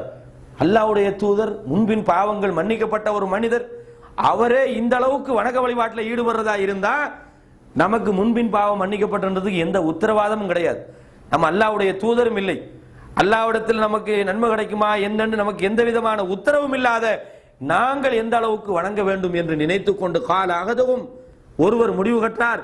அம்மா அன ஃபஉஸல்லில் லைல அபதா, நான் இதுக்கு பிறகு விடிய விடிய நின்று தொழப் போறேன், நான் இதுக்கு பிறகு தூங்கவே மாட்டேன், தொடர்ந்து தொழப் போகிறேன்.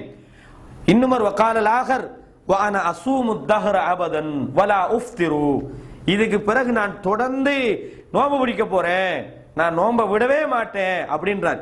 வகாலல் ஆகர், அடுத்தவர் சொல்றார் வ அன அஅ்தஸிலுன் நிஸாஅ ஃபலா அத்தஸவ்வஜு அபதன், இதுக்கு பிறகு நான் இந்த பெண்களை விட்டு ஒதுங்கி திருமணமே செய்யாமல் நான் வணக்க வழிபாட்டில் ஈடுபட போகிறேன். ஒருவர் சொல்றாரு நான் இனி தூங்க போறதில்ல, விடிய விடிய தொழ போறேன்றார். இனி நான் தொடர்ந்து நோன்பு வைக்க போறேன்னு ஒருவர் சொல்றார். இன்னும் ஒருவர் சொல்றாரு பெண்களால தான் பெரிய தொந்தரவு, இந்த மனைவி பிள்ளைகள் என்ன தானே குடும்பம் சம்பாதிக்கணும், சாப்பாடு கொடுக்கணும், இல்லைன்னா அவங்க குறை சொல்லுவாங்க, அப்ப இந்த மாதிரிலாம் வரும். அதனால இதுக்கு பிறகு எனக்கு பொண்டாட்டி எல்லாம் வேணாம், மனைவி எல்லாம் வேணாம், நான் வணக்க வழிபாட்டில் ஈடுபட போறேன்னு சொல்றார்.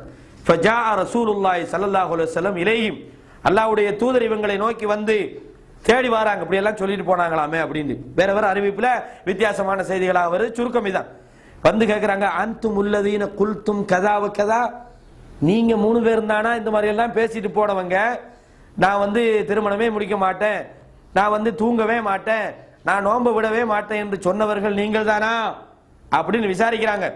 சொல்லிவிட்டு சொன்னார்கள் அமா வல்லாஹி, அல்லாஹ் மீது சத்தியமிட்டு சொல்கிறேன், இன்னி லஅக்ஷாகுமுல்லாஹு வ அத்காக்கும், உங்களை விட நான் அல்லாஹ்வை கடுமையாக பயப்படுகிறேன், உங்களை விட கடுமையாக நான் அல்லாஹ்வுக்கு அஞ்சுகிறேன்.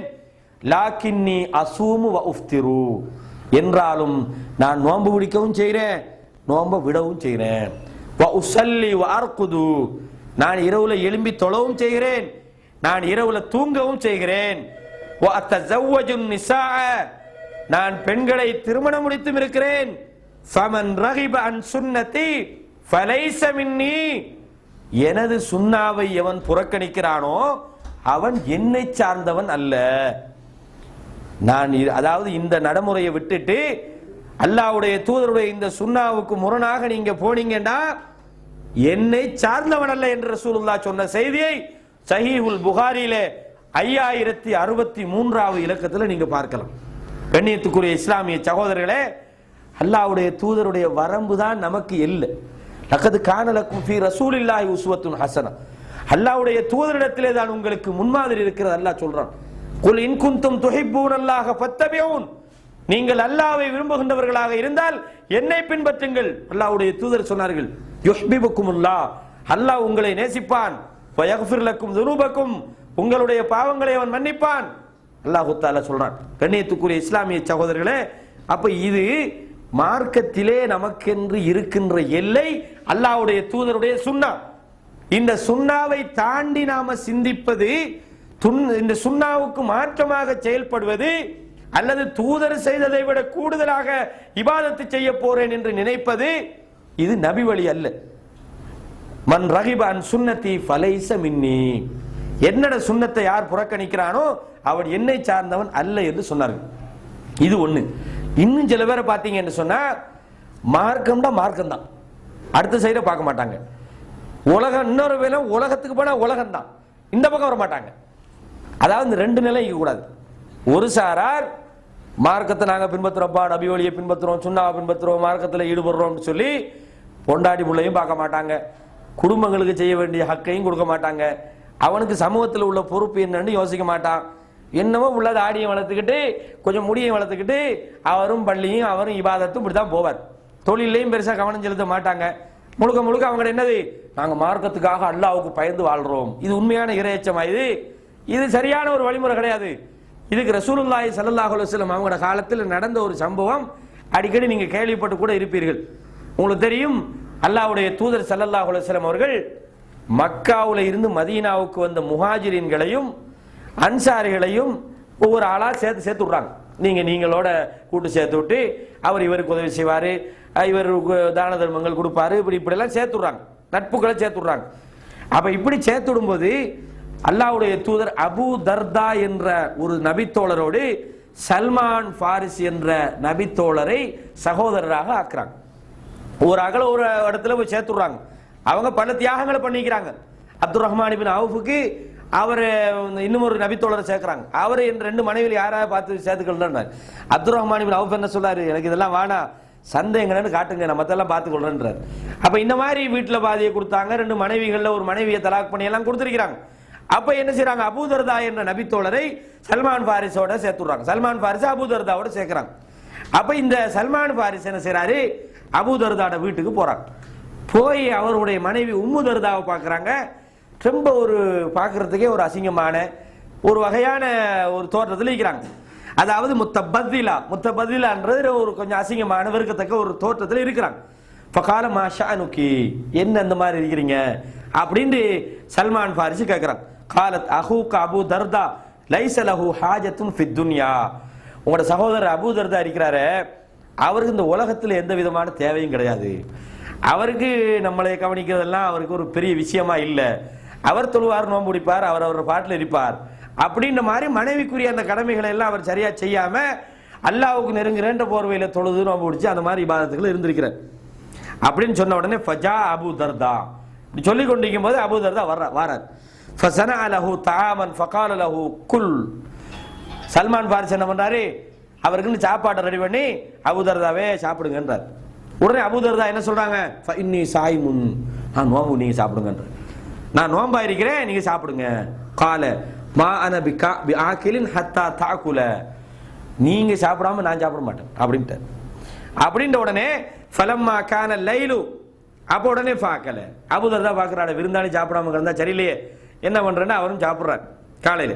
ஃபலம்மா கான லைலு ذهب அபூ தர்தா யகூமு, இரவாகுது, இரவு தொழுகைக்காக எழும்புறார். சல்மான் வாரிசு படுக்கிறாங்க, இரவு தொழுகை தொழுகிறதுக்காக எழும்புறார். ஃபகால லஹு நம், சல்மான் வாரிஸ் சொல்றாங்க தூங்கு என்னோடன்றாங்க. ஃபனாம சும்ம ذهب يقوم فقال له, கொஞ்சம் அப்படி இவர் தூங்கிட்டாராக்கும் சல்மான் ஃபாரிஸ் அப்படின்னு நினைச்சு இன்னும் கொஞ்ச நேரத்துக்கு பிறகு மறுக்க சல்மான் தூங்கிப்பாரு, மறுக்க. அப்ப சல்மான் ஃபாரிஸ் என்ன சொல்றாங்க, திருப்பி தூங்கு அப்படின்றாங்க. அப்ப ஃபலம்மா கான மினல் ஆகிர் லைலி, இரவினுடைய 3 ஒரு பகுதி வருகிறது. கும் அல் ஆன் சொல்றாங்க, சல்மான் ஃபாரிஸ் இப்ப தொழுங்க, எழுமுங்க. ஃபஸல்லைனா ஜமீஅன், 2 பேரும் சேர்ந்து ஒன்னாக தொழுதோம். ஃபகால லஹு சல்மான், இதெல்லாம் முடிச்சு போட்டு சல்மான் ரலியல்லாஹு அன்ஹு அவர்கள் ஒரு அட்வைஸ் பண்றாங்க, ஒரு உபதேசம் பண்றாங்க. என்ன உபதேசம், இன்னலி ரப்பிக அலைக ஹக்கா, உன்னுடைய ரப்புக்கு நீ செய்ய வேண்டிய ஒரு கடமை உனக்கு இருக்கிறது. வ இன்னலி நஃப்ஸிக அலைக ஹக்கா, உனக்கு நீ செய்ய வேண்டிய ஒரு கடமை இருக்கிறது. வலி அஹ்லிக அலைக ஹக்கா, உன்னுடைய குடும்பத்துக்கு நீ செய்ய வேண்டிய கடமை இருக்கிறது. ஃபஅதி குல்லதி ஹக்கின் ஹக்கஹு, ஒவ்வொரு ஹக்கையுடையவர்களுக்கும் உரிமையுடையவர்களுக்கும் அந்தந்த உரிமையை நீ சரியாக கொடுத்து விடு அப்படின்னு அட்வைஸ் பண்றாங்க. ஃபஅத்தன் நபிய ஸல்லல்லாஹு அலைஹி வஸல்லம் வ ذكر ذلك له, வந்து ஓடோடி வந்து அபூ தர்தா சொல்றாரு, பாருங்க இந்த மாதிரி என்னோட சல்மான் ஃபாரிஸ் நடந்து கொண்டாங்க, இப்படி எல்லாம் எனக்கு சொன்னாங்க அப்படின்னு சொல்லி. உடனே ரசூலுல்லாஹ் என்ன சொன்னாங்க, சதக சல்மான் ஸல்லல்லாஹு அலைஹி வஸல்லம், சல்மான் உண்மை சொல்லிவிட்டார், அவர் சரியாத்தான் உங்களுக்கு சொல்லிக்கிறாரு, அந்த மாதிரி நீங்க செய்யுங்க என்று சொல்றாங்க. புகாரில் 1968வது இலக்கத்தில் இந்த நபிமொழி பதிவாகி இருக்கு. அப்ப என்ன விளங்குது, மார்க்கம் போனா மார்க்கம் தான். சில ஜமாத்துகள் சில ஆட்களுக்கு அப்படித்தான் தர்பியா கொடுக்குறது, நீங்க போங்க அல்லாஹ் பார்த்துக் கொள்வான். என்ன அல்லாஹ் பார்ப்பான், அடே மார்க்கம் என்ன சொல்லுது, உனக்கு நீ செய்ய வேண்டிய கடமை இருக்கிறது, உன்னுடைய மனைவிக்கு செய்ய வேண்டிய கடமை இருக்கிறது, உன்னுடைய சமூகத்துக்கு உன்னுடைய உடம்புக்கு செய்ய வேண்டிய கடமை இருக்கிறது என்று இஸ்லாம் சொல்லுது.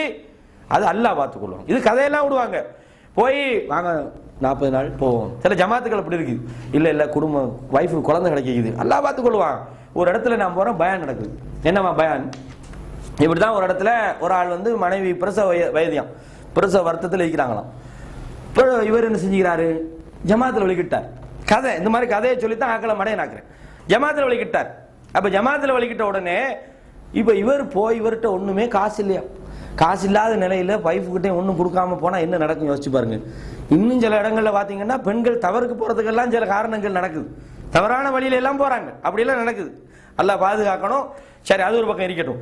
அப்ப இப்ப சொன்ன பாங்கன்னு கூட்டி போய்த்தாங்க. 40 நாள் போயாச்சு. பக்கத்து வீட்டுக்கார ஆளு கோவம் இவர்கிட்ட. அட இந்த நிலையில ஒருத்தன் விட்டுட்டு போவானான்னு கடுமையான கோபத்தில் இவர் இருக்கிறார். பரவாயில்லை நீ கோவிச்சான்னு போயிட்டார். போய் 2 நாள்ல பார்த்தா மனைவிக்கு சரியான வருத்தம், இவர் போவே கூடாது. அப்ப வைஃப் சொல்றாங்களாம், பரவாயில்ல நம்ம ஒரு பொம்பளை தானே, இந்த மாதிரி கத்தும்போது நம்ம பார்த்துட்டு கூடாது, போய் என்னன்னு விசாரிப்போம் அப்படின்னு சொல்லி. அப்ப சரின்னு என்ன பண்றாராம், இவருக்கு சரியான கோபம், ஜமாத்துல போனது இந்த நிலையில விட்டு போறது வந்தா இவனுக்கு வரட்டும் செய்யற வேலைன்ற அளவுக்கு கோபத்தில் இருக்கிறார். அப்போ போய் அவர் வாகனத்துல ஏத்திக்கிட்டு பக்கத்துல உள்ள ஒரு வைத்தியசாலைக்கு போய்க்கிறாங்க. போன உடனே அங்க போய் சொன்னாங்கன்னா, சரி வராது, இது நீங்க மாவட்ட வைத்தியசாலைக்கு கொண்டு போகணும் அப்படின்னு. மாவட்ட வைத்தியசாலைக்கு போறதுக்கு கடுமையான செலவு போகும். அப்ப இனி என்ன செய்ய, தொட்டாச்சு முடிஞ்சு போச்சு, திருப்பி ஏத்துறாங்கன்னா மாவட்ட இவரே வாகனத்துல போகுது.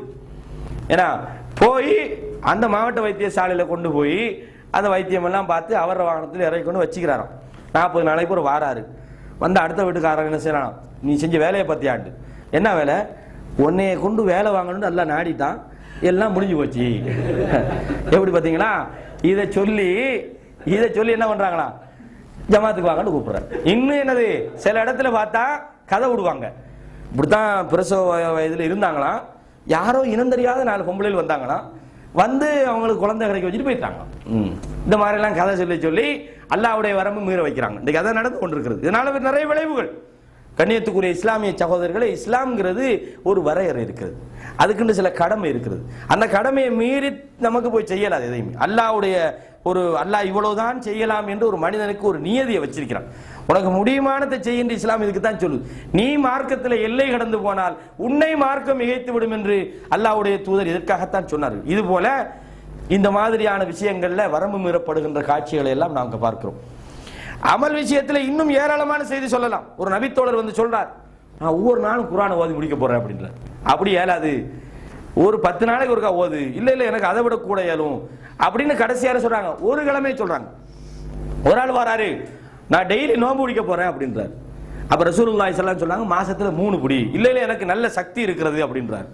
அப்படியா, அப்ப நீ வந்து 3 நாளைக்கு ஒரு நோன்பு பிடி. இல்ல அதுவும் எனக்கு கூட பிடிக்கலாம், ஒரு நாள் விட்டு ஒரு நாள் பிடி அப்படின்றார்.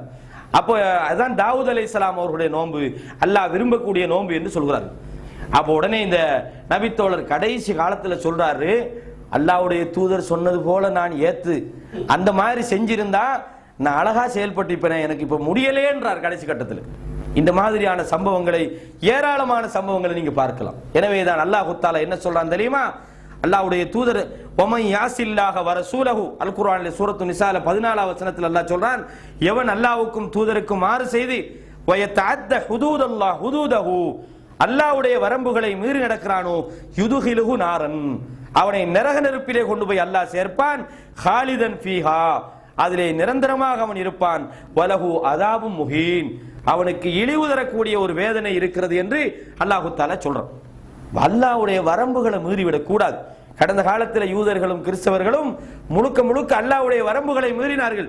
அல்லாஹ்வுடைய தூதர் சொன்னார்கள், முஸ்லிமில் 5185வது இலக்கத்தில் வரக்கூடிய செய்தி, அதாவது ஹலக்கல் முத்தனத்திஊன், ஒவ்வொரு விஷயங்களையும் அளவு கடந்து செல்கின்றவர்கள் அழிந்து விட்டார்கள், எல்லை மீறி சென்றவர்கள், வரம்பு மீறியவர்கள் அழிந்து விட்டார்கள் என்று 3 முறை அல்லாஹ்வுடைய தூதர் ஸல்லல்லாஹு அலைஹி வஸல்லம் அவர்கள் சொன்னார்கள். இது சஹீஹ் முஸ்லிமில் பதிவாக இருக்கின்ற செய்தி. எனவே கண்ணியத்துக்குரிய இஸ்லாமிய சகோதரர்களே, எந்த ஒரு விஷயமாக இருந்தாலும் எல்லை தாண்டி நாங்கள் சென்று விடக் கூடாது. அல்லாஹ் தஆலா இவ்வளவுதான் நமக்கு விதித்திருக்கிறான், நமக்கு இவ்வளவுதான் முடியும் என்றால் அந்த முடியுமான எல்லை தான் இஸ்லாம் நமக்கு தந்திருக்கின்ற ஒரு கொள்கை. எனவேதான் அல்லாஹு தஆலா சொல்றான், உங்களுக்கு அல்லாஹ் கஷ்டத்தை நாடவில்லை. யுரீது யுரீது பிக்குமுல் யுஸ்ர, அவன் உங்களுக்கு இலகுவை நாடி இருக்கின்றான். வலா யுரீது பிக்குமுல் உஸ்ர யுரீதுல்லாஹு பிக்குமுல் யுஸ்ர், அல்லாஹ் உங்களுக்கு இலகுவை நாடுகிறான். வலா யுரீது பிக்குமுல் உஸ்ர், அவன் உங்களுக்கு கஷ்டத்தை நாடவில்லை. மார்க்க விஷயத்திலே நீங்கள் எல்லை தாண்டி சென்றால் மார்க்கம் உங்களை மிகைத்து விடும். இதுபோல தீர்ப்பு கொடுக்கிற விஷயத்திலையும் நம்ம சமூகம் சில நேரங்களில் தடுமாறி போயிடுறாங்க. ஒன்னு அமல்ல தடுமாறி போறாங்க, இன்னும் சில நேரத்தில் கொள்கையில தடுமாறி போகிறார்கள், இன்னும் சில நேரத்தில் இந்த முஆமலாத்துல சிலவங்க என்ன சொல்லுவாங்க தெரியுமா, அதாவது வியாபாரம்னா வட்டி இல்லாம செய்யலாது அப்படிம்பாங்க. அல்லாஹ் என்ன சொல்றான், அல்லாஹ் வியாபாரத்தை ஹலாலாக்கி இருக்கிறான். அஹல்லல்லாஹு ரிபா வ அஹல்லல்லாஹுல் பைஅ வ ஹர்ரம ரிபா, அல்லாஹ் வியாபாரத்தை ஹலால்ங்கிறான், வட்டியை ஹராமாக்கி விட்டான். அல் குர்ஆன் சொல்லுது. ஏன்னு சொன்னா வியாபாரத்தை பொறுத்தவரையும் அதற்கென்று சில வழிமுறைகளை இஸ்லாம் சொல்லுது. வட்டியை தவிர்த்து கொள்ள வேண்டும். ஏன்னா லான் அல்லாஹு ஆக்கில ரிபா வ மூக்கிலஹு வ காத்திபாஹு வ ஷாஹிதாஹு, அல்லாஹ்வுடைய தூதர் சொன்னார்கள், வட்டி எடுக்கிறவன், வட்டியை கொடுக்கிறவன், வட்டிக்கு சாட்சியாக இருக்கின்றவர்கள், அதே போல அதை எழுதுகின்றவர்கள், அவ்வளவு வரையும் அல்லாஹ் தஆலா சபித்து விட்டான் என்ற ஒரு செய்தியை ரசூலுல்லாஹி ஸல்லல்லாஹு அலைஹி வஸல்லம் சொன்னார்கள். வட்டியை யார் சாப்பிடுகிறானோ அவன் அல்லாஹ்வோடு போர் செய்வதற்கு தயாராகட்டும் என்று அல் குர்ஆனிலே சூரத்துல் பக்ரா என்ற அத்தியாயத்தில் அல்லாஹ் தஆலா சொல்றான். அப்படி பயங்கரமான இந்த வட்டியை வியாபாரிகள் என்ன சொல்லுவாங்க, இந்த காலத்துல வட்டி இல்லாம என்னன்னு நீங்க வியாபாரம் பண்ண போறீங்க, வட்டி இல்லாம வியாபாரம் பண்ணலாமா என்று வியாபாரம் போன உடனே மார்க்கத்தினுடைய எல்லைகளை எல்லாம் தாண்டது. அங்க அவருக்கு ஹராம் ஹலால் எல்லாம் பார்க்க மாட்டார், எதுண்டாலும் பரவாயில்லை, அவருக்கு காசு வந்தா சரி, அவ்வளவுதான் அவர குறிக்கோள். அப்ப இந்த மாதிரியான வரம்பு மீறுதல்களை கொடுக்கல் வாங்கல்ல பார்க்கிறோம். தீர்ப்பு சொல்றதுல நான் சொன்னேன், எப்படி தீர்ப்பு சொல்றதுல வரம்பு மீறாருங்க. உதாரணமாக இஸ்லாம் இன்ன விஷயத்துக்கு இன்ன தண்டனை என்று வைத்திருக்கிறது. உதாரணமாக ஒரு மூமின் விபச்சாரம் பண்ணலாமா அப்படின்னு கேட்டா விபச்சாரம் பண்ணக்கூடாது. ஏன் பண்ணக்கூடாது? கது அஃப்லஹல் முஃமினூன், மூமின்கள் வெற்றி பெற்று விட்டார்கள். அல்லதீனஹும் ஃபீ ஸலாத்திஹிம் காஷிஊன், அவர்கள் தங்களது தொழுகையிலே உள்ளச்சத்தோடு இருப்பார்கள் என்ற அந்த மூமினூன் என்ற அத்தியாயத்திலே அவர்கள் தங்களுடைய மனைவிமார்களிடத்தில் அல்லது வலக்கரம் சொந்தமாக்கி கொண்டவர்களிடத்திலே தவிர அவர்களுடைய இல்லற தேவையில் ஈடுபட மாட்டார்கள், விபச்சாரத்தில் அவர்கள் ஈடுபட மாட்டார்கள். அவர்கள் தங்கள் மனைவிமார்களிடத்திலே இல்ல அல்லது வலக்கரம் சொந்தமாக்கி கொண்டவர்களை தவிர அவர்கள் விஷயத்தில் இவர்கள் குற்றம் பிடிக்கப்பட மாட்டார்கள் என்று அல் குர்ஆன் சொல்லுது. அதே நேரம் ரசூலுல்லாஹி ஸல்லல்லாஹு அலைஹி வஸல்லம் அவர்களிடத்திலே விபச்சாரம் பண்ணிவிட்டோம் என்று நிறைய பேர் வந்திருக்கிறாங்க. நீங்க காவிரா பேத்தீங்கன்னு சொன்னாங்களா, அல்லது நீங்க உங்களை மன்னிக்கவே மாட்டான்னு சொன்னாங்களா? இல்ல, விபச்சாரம் என்பது ஒரு மூமின்ட்டு வரக்கூடாது. லா யஸ்னி ஸானி ஹீன யஸ்னி வஹு மூமினுன், விபச்சாரம் பண்ணுகின்ற ஒரு மூமினாக ஒரு மனிதன் விபச்சாரம் பண்ணும்போது மூமினாக இருக்க மாட்டான், அல்லாஹ்வுடைய தூதர் சொன்னார்கள். அப்போ ஒரு மூமினிடத்தில் விபச்சாரம் வரக்கூடாது.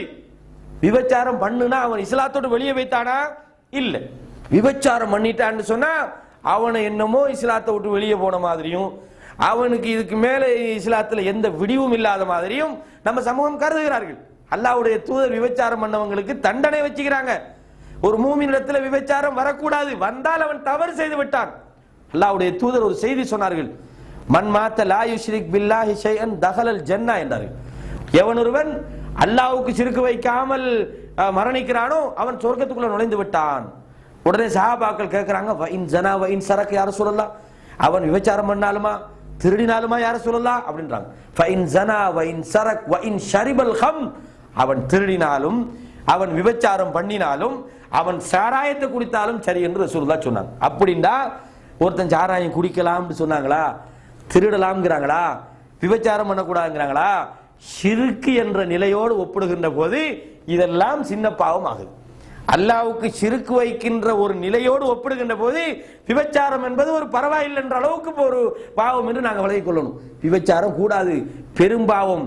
விபச்சாரம் பண்றவனோடு அல்லாஹ் தஆலா அவருக்கு தண்டனை வைத்திருக்கிறான். விபச்சாரம், ஒரு திருமணம் முடிச்ச ஒரு விபச்சாரம் பண்ணா அவரை கல்லடிச்சு கொல்ல வேண்டும் என்ற தண்டனை இருக்கிறது. அப்ப இதெல்லாம் ஒரு கடுமையான குற்றம் என்றாலும் விபச்சாரம் பண்ணிட்டா அவர் யாரு? அவர் இஸ்லாத்தினுடைய வட்டத்துக்கு வெளியே போக மாட்டார். ஒருத்தன் களவெடுத்துட்டான், களவெடுத்தா அவன் இஸ்லாத்தோடு வெளியே போயிடுவானா? போக மாட்டான். அப்ப இந்த மாதிரி இஸ்லாத்தினுடைய சில ஒழுங்குகள் இருக்கிறது. ஒருத்தன் தௌஹீத் இல்லத்தில் இருக்கிறான், உதாரணத்துக்கு வச்சுக்கொள்ளுங்க. தௌஹீத் இல்லம்னா சரியில்லைன்னு வெளியே வைத்தான். இவன் தௌஹீத் இல்லத்தை விட்டு வெளியே வைத்தான், ஆகவே தௌஹீதை விட்டு வெளியே வைத்தான் சொல்லலாமா? சொல்ல முடியாது. அவன்ட ஈமான், அவன்ட இஸ்லாம் அவனுக்கும் அல்லாவுக்கும் உள்ளது. வேணும்டா எங்கட நிர்வாகத்தில் இல்லை, அவ்வளோ சொல்லிட்டு போங்க. அப்ப இன்றைக்கு இந்த வரம்பு மீறல் எப்படி நடக்குது தெரியுமா? நம்ம இயக்கத்தில் இல்லப்பா, அவன் தௌஹீதுல இருந்து அவுட் ஆகிட்டான் அப்படின்ற அளவுக்கு இந்த தௌஹீது என்றால் அது ஒரு ஜமாத்துக்கு சொந்தமான சொத்து அப்படின்னு நினைக்க ஆரம்பிச்சிட்டாங்க. இன்னும் சிலர் சும்மா வாய் கூசாம சில பேர் சொல்லுவாங்க, அவர் முனாபிக்க பாம்பாங்க. முனாபிக்ன்றதை எப்படி நீங்க முடிவெடுத்தீங்க? எப்படி நீங்க முனாபிக் என்று முடிவெடுத்தீர்கள்?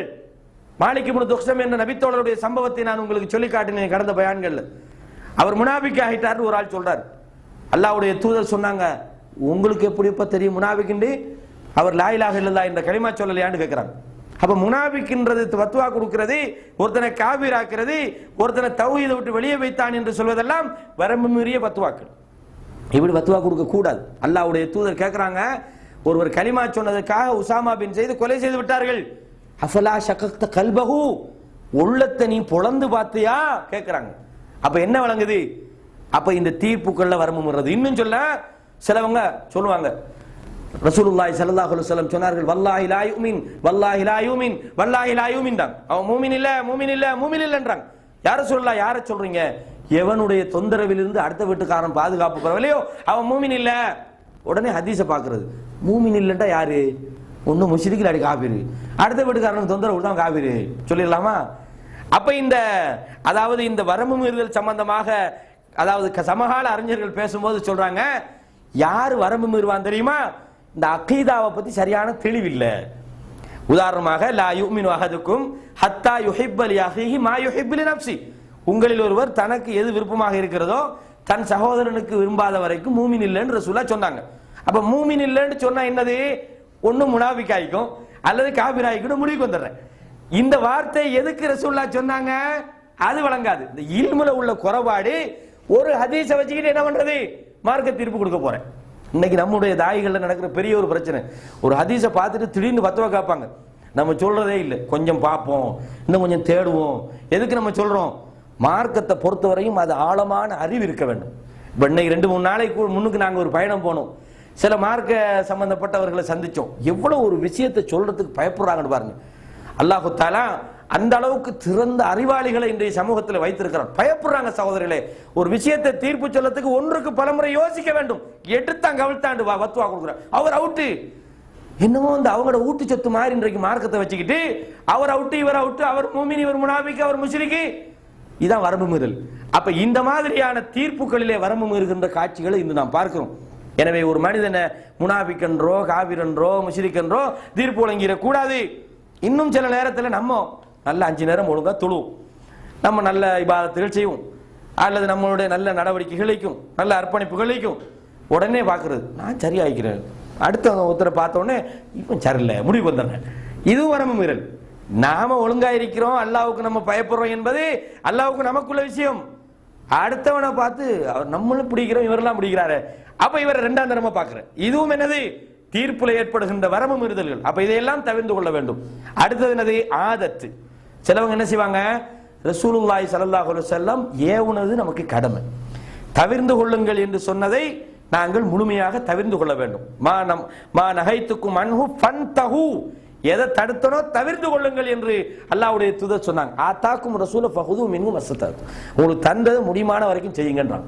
அப்ப அதாவது உதாரணமாக ரசூலுல்லாஹி ஸல்லல்லாஹு அலைஹி வஸல்லம் ரொட்டி சாப்பிட்டாங்க, அது அவங்களோட சாப்பாடு.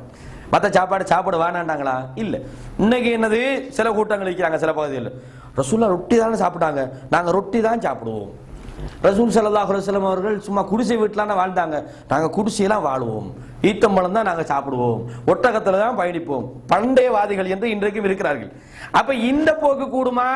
இதுவும் கூடாது. அல்லாஹ்வுடைய தூதருடைய சுன்னா என்பது முழுக்க முழுக்க அது பின்பற்றுவதற்கு உரிய ஒரு வழிமுறை. அல்லாஹ்வுடைய வழிமுறைகள் என்பது அதை பின்பற்றினால்தான் இந்த வாழ்க்கை நமக்கு நிச்சயமாக அமைதி வரும். எனவே மார்க்கத்தினுடைய ஒவ்வொரு விஷயத்திலும், அகீதாவிலே, அமல் விஷயத்திலே, நடைமுறை விஷயத்திலே, தீர்ப்பு சொல்ற விஷயத்திலே, அடுத்தவர்களுக்கு வேற பத்வா கொடுக்கிற விஷயத்திலே, இப்படி ஒவ்வொரு விஷயத்திலும் நாங்கள் இந்த அல்லாஹ்வுடைய இந்த வரம்புகளை மீறாத ஒரு சமூகமாக மாற வேண்டும். அல்லாஹு தஆலா அத்தகைய நல்ல அம்சம் உள்ளவர்களாக என்னையும் உங்களையும் ஆக்கி அருள் புரிவானாக. வாக்கூலு கௌலி ஹாதா அஸ்தக்ஃபிருல்லாஹ் லி வலக்கும் ஃபஸ்தக்ஃபிரூஹு இன்னஹு ஹுவல் கஃபூருர் ரஹீம்.